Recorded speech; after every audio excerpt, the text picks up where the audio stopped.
뉴욕 증시 상황부터 체크하면서 우리 시장 또 방향성 예측하도록 하겠습니다. MTN 이항영 전문위원 모셨습니다. 어서 오십시오. 네, 안녕하세요. 다음 주 이제 FOMC가 빅 이벤트를 앞두고 있는 상황이고요. 조금 장이 소강 상태 들어가는 그런 느낌도 받습니다. 시장 읽어주십시오. 네, 맞습니다. 지금 그 말씀하신 대로 FOMC가 이제 다음 주에 있겠고요. 미중 간의 정상회담이 이제 11월로 이제 예상되고 있는데 그렇죠. 실무 이제 문서 작성하는 것은 아직 뭐 얘기 없지 않습니까? 그러다 보니 온통 관심은 실적 시즌에 모아져 있고요. 이제 한 복판에 와 있습니다. 클라이맥스의 한 복판에 오늘, 내일 그리고 다음 주 중반까지 해서 이제 거의 피날레 같은 분위기가 될 텐데요. 오늘도 마찬가지였습니다. 전체적으로 봤을 때는 애플이 사상 최고가 행진을 계속한 것이 오늘 큰 틀에서의 가장 큰 타이틀이 되겠고요. 시간에서 실적을 발표한 테슬라가 급등했다. 이것이 오늘 제가 봤을 때 가장 큰 뉴스가 될 것 같습니다. 오늘도 그걸 위주로 말씀드리겠는데요. 일단 섹터별로 보면 오늘 대부분의 섹터가 다 올라갔는데요. 흥미로운 것은 기술주 섹터가 올라갔다는 것입니다. 기술주는 계속 말씀드리지만 하드웨어와 소프트웨어 나누고 있고요. 가장 큰 건 역시 애플인데요. 애플이 끌고 가면서 올라갔지만 그 안에 들여다보면 반도체는 오늘 좀 상대적으로 하락한 것이 오늘 시장의 특징이었습니다. 하나하나 찾아보겠는데요. 장 시작하기 전에 미국에서 장 시작하기 전에 발표한 기업이 두 개가 큰 게 있었습니다. 캐터필러랑 보잉인데요. 두 개 모두 안 좋았지만 주가는 오히려 강보합 이상으로 마감됐습니다. 흥미로운 부분이 되겠는데요. 캐터필러가 2.66달러의 이익을 냈는데요. 전망 2.88달러. 그러니까 생각보다 8% 정도 미스했습니다. 어닝 쇼크는 아니지만 거의 쇼크 수준까지 떨어졌고 가이던스는 하향했지만 주가는 그렇게 밀리지 않고 오히려 올라갔고요. 이건 이유가 뭐냐면 다들 알던 얘기라는 거죠. 그리고 지금 어찌되었건 미중 간의 무역 전쟁 때문에 떨어졌기 때문에 그런 것들에 대한 해소에 대한 기대감이 지금 시장 밑바탕에 있다고 보셔야 되겠습니다. 다음은 보잉입니다. 보잉은 사실 계속 말씀드렸다시피 실적 자체의 의미가 없습니다. 왜냐하면 737의 맥스는 만들어내지만 매출로 계산하기가 쉽지 않거든요. 딜리버리나 되고 이런 것들이 해야 되는데 그거 쉽지 않으니까 뭐 주가 실적 대비 훨씬 뭐 쇼크도 아니라 뭐 거의 절반밖에 안 나왔지만 주가는 오히려 어제 이어서 오늘도 1% 정도 내외 상승했습니다. 이유가 하나 굳이 따지자 그러면 지금 월가에서는 내년 1분기 돼야지 737 맥스 737 맥스는 아시다시피 두 번의 사고 그러면서 지금 운항이 정지된 겁니다. 전 세계에서. 그것이 운항 재개가 이슈가 되고 있는데 지금 월가에서는 내년 1분기 정도 돼야 운항 재개될 거라는 예수가 하고 있는데 오늘 발표한 거 보면 보잉 측에서는 금년 4분기를 얘기하고 있습니다. 뭐 약간 눈높이가 안 맞는데요. 오히려 그런 것들이 일단 호재로 받아들여졌고요. 앞서 잠깐 말씀드렸다시피 반도체는 안 좋았는데 텍사스 인스트루먼트가 기대 이하를 실적 발표하면서 무려 8% 가까이 떨어졌고요. 그러다 보니 반도체 섹터가 대부분이 줄줄이 떨어지면서 반도체 섹터가 전체적으로 1.7%나 떨어졌습니다. 한편 치폴리 같은 경우에는 어제 발표됐지만 실적 아주 좋게 발표됐지만 주가는 오늘 상당히 많이 내렸습니다. 고평가 논란이 여전히 계속 이어지고 있다는 것 자체가 대표적인 얘기가 되겠고요. 애플 얘기도 잠깐 해드리겠습니다. 애플이 사상 최고가 행진을 계속 이어가면서 불과 얼마 전에 뭐 200달러 좀 넘는다 안 넘는다 그랬던 거거든요. 근데 220달러를 넘어서더니 243달러까지 오늘 전진했습니다. 그러면서 지금 목표 주가 평균이 조금씩 올라가고 있지만 여전히 목표 주가 평균보다는 오히려 좀 높은 가격에 형성되어 있는데요. 오늘 모건 스탠리가요. 애플 TV 플러스에 대해서는 강한 긍정적인 전망을 내면서 목표 주가를 기존에 247달러에서요. 289달러까지 올려놨습니다.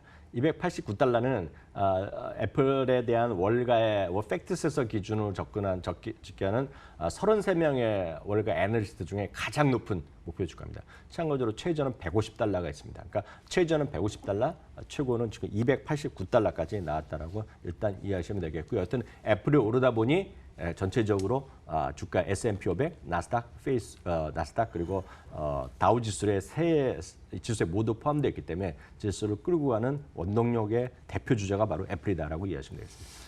애플은 요즘 너무 잘 나가고 있고요. 한동안은 사실은 애플보다는 뭐 구글이나 아마존이나 이런 회사들이 잘 나갔었잖아요. 네, 근데 맞습니다. 최근에 이제 애플 계속 얘기를 하시는데 그러면 이제 조금 궁금한 게 기존에 이제 뭐 아마존이나 혹은 이제 구글은 이제 알파벳으로 등록이 되어 있죠. 그런 회사들 주가는 어떻습니까? 네, 맞습니다. 그 이제 아주 좋은 질문을 하셨는데요. 지금 애플이 좀 올라가다 보니까 나머지 주식들이 약간 소강 상태죠. 그래서 오늘 그 얘기를 바로 말씀드리겠는데 마이크로소프트부터 말씀드리겠습니다.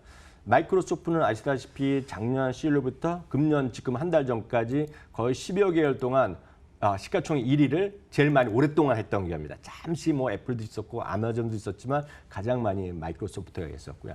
마이크로소프트도 올해 한 34% 정도 올라갔습니다, 지금이야. 그리고 최근에 한 달째 정도 쉬고 있는데요.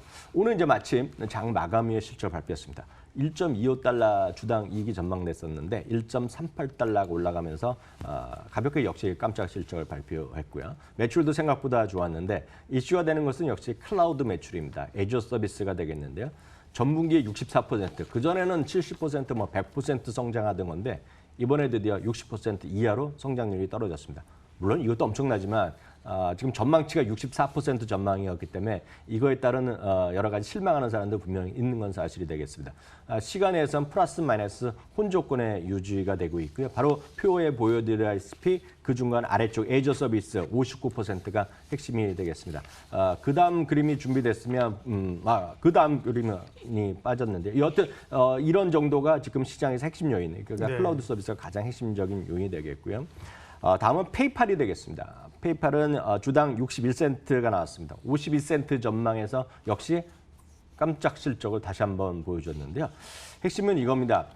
깜짝 실적도 실적이지만 그리고 그 분기 결제 건수가 10억 건을 나오면서 뭐 사상 처음으로 10억 건 시대로 돌아서는 그것도 좋은데 핵심 중에 핵심은 여러분들 아시다시피 중국에서는 각종 해외의 어떤 결제 사업은 물론이고 다양한 사업의 사업권을 차지하기 쉽지 않습니다. 그만큼 폐쇄적인 구조인데 중국 내 결제 사업에서요.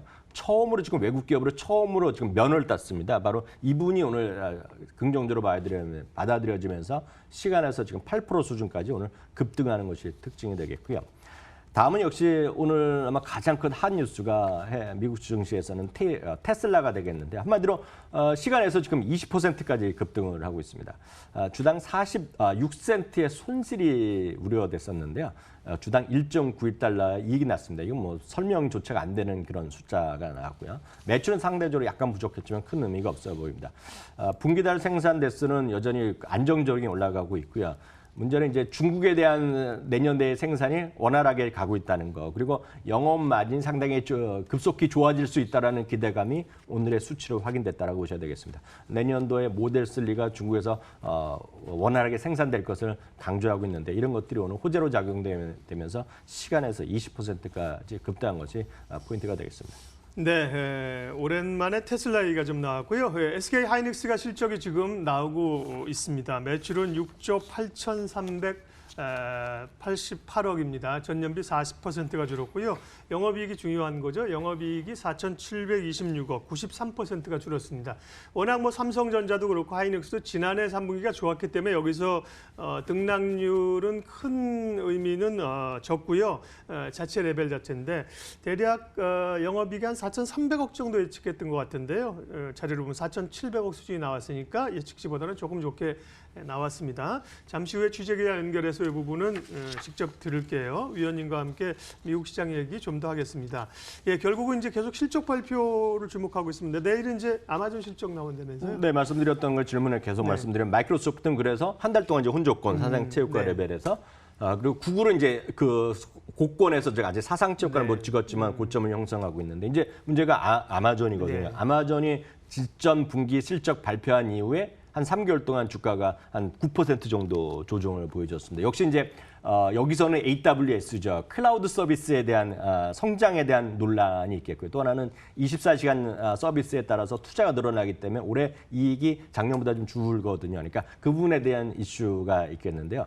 여전히 목표 주가 평균은 2,250달러가 되겠고요. 월가의 전문가 한 명도 빼놓지 않고 매수 의견을 하면서 강력 매수 의견이 나오고 있습니다. 평균 목표 주가만 가더라도 27.6%의 상승 여력, 최고치까지 가면 48%, 최저 목표치를 가더라도 18% 나오고 있다는 거 보셔야 되겠습니다. 최근 4번 중에 2번이 서프라이즈가 나왔고요. 이번에 주당 이익의 전망치는 4.6달러인데 말씀드렸다시피 똑같습니다. 내일 나올 실적에서의 클라우드 서비스가 60% 이상 증가할 수 있느냐가 이번에 관전 포인트로 이해하시면 되겠습니다. 네. 뉴욕 증시 아무래도 실적 시즌이다 보니까 기업에 관한 얘기들을 많이 했습니다. 뉴욕 앤 서울 이양영 전문위원 함께했습니다. 위원님 잘 들었습니다.